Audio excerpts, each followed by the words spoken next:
Time for another visit to the Bronte Park Miniature Railway.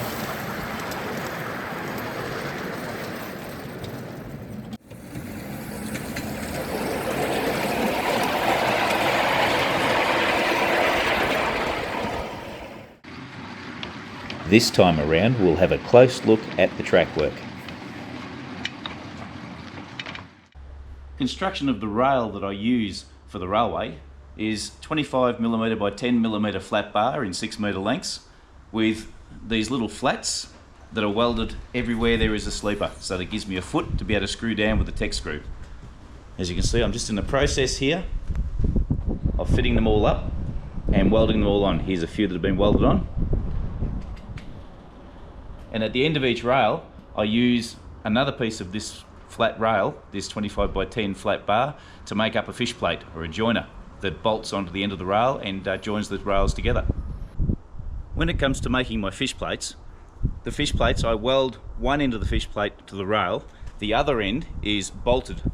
I make long elongated holes and I use 1/4 inch nuts or 1/4 inch bolts with lock nuts, nylon lock nuts.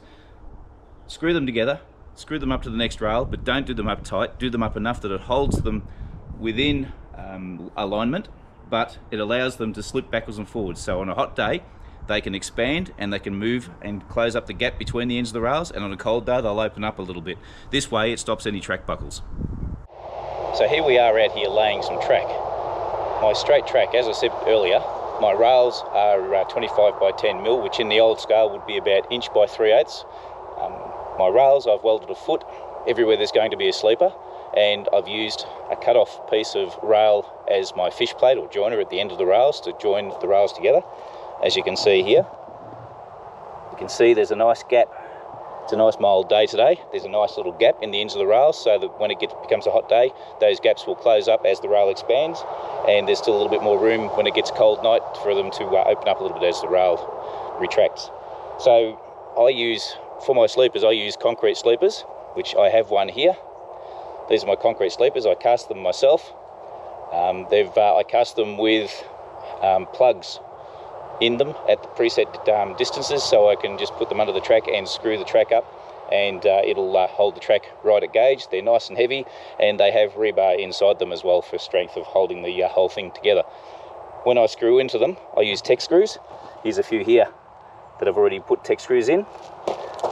Now when I screw my Tek screws in, I can't screw too far in, too tight, because it'll pull the plug out of the concrete, because concrete is great for compressive strength but not good for expansive strength. So I screw them in, just nip them up, and that's all they need, and that holds them in position. So as we can see here, here's some track here that's already had concrete sleepers put in it. The track bed itself is over here. We have gravel, we have crushed rock, which is about 2 inches thick. I put the crushed rock down, all goes down to the level I need. Of course the ground is prepared in the first place to give us the levels where we want the track to be at. 2 inches of crushed rock gives me a nice base. Let that settle down. A good bit of rain is good to settle it down. Once that's settled down, the rail and sleepers can go on. I have them, as you can see at the moment, they're suspended. They're actually suspended above the ground so that holds them up. I'll come along, I'll ballast that, and I'll use 10mm bluestone to ballast that. It's a nice size to be able to pack under the sleepers. I use a level on the top of the rail to get the track level for the straight, and just put a little bit of a cant, about 3 or 4mm cant on the curves, so that the outside leg is a little bit higher. Once I've done all that, it's good to run on. The concrete sleepers are nice and heavy, so they hold it in place. There's no buckling upwards in hot days or anything. There's no buckling sideways because of the gaps at the end of the rail. So to get the level of the track right, I tamp by hand, which means I get my level out.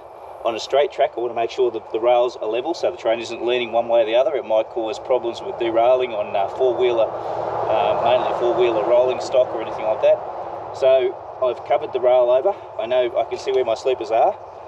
I make sure that it's level, which my level shows it is, and then using my bar, I push the ballast under each side of the sleeper only under where the rail sits on, not in the middle.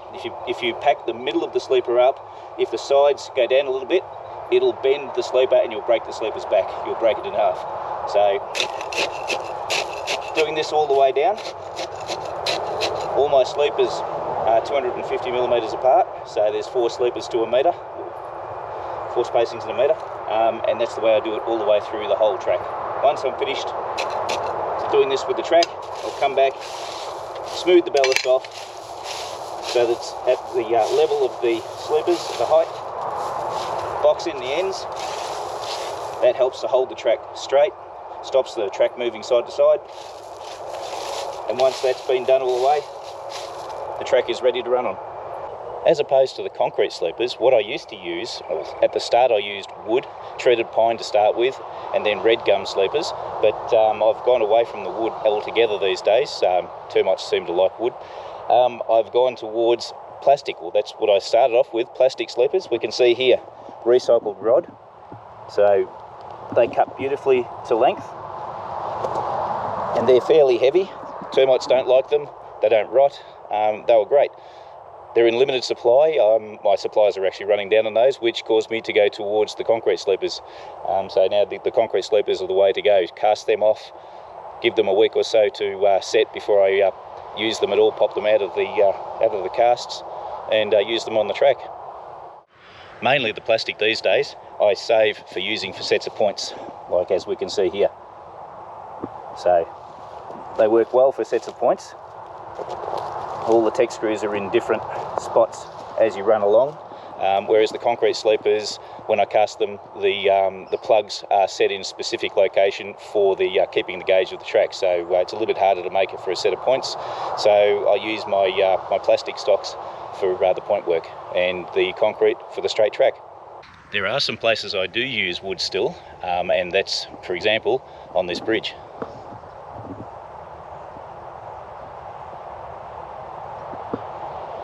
But that's a story that will be told on another video another day. Thanks for watching. Please subscribe for more content and don't forget to hit that little bell to be notified when new videos go up.